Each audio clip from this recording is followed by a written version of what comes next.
Өмүр берип бул жашоого алып келген, ой санаага бир мен үчүн батып келген, ордуңа эч бир нерсе алмаштыргыс, о менен касиеттүү асыл энем.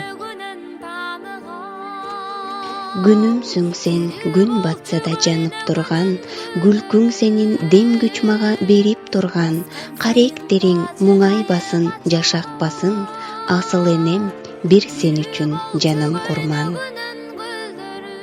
Сабырдуу бол, ыймандуу бол деп үйрөткөн, энекемдин асыл кебин угуп келем, ыраазымын канча айтсам да аздык кылат, асыл энем акыл берген, мээрин берген. Кантип актайм ак сүтүңдү мага берген, адам бол деп чоңойттуң үмүт менен, миң жолу өпсөм дагы таманыңдан, кутулбасмын мээнетиңден мага берген. Сурап келем, талыкпастан ар убак, ден соолук бер өмүр бергин Кудайым, эне ыйык, эне кымбат асыл зат, узак жашап бакубат бол ылайым. Сыйлайлычы эне көзү барында, бейиштөрү эне таман алдында.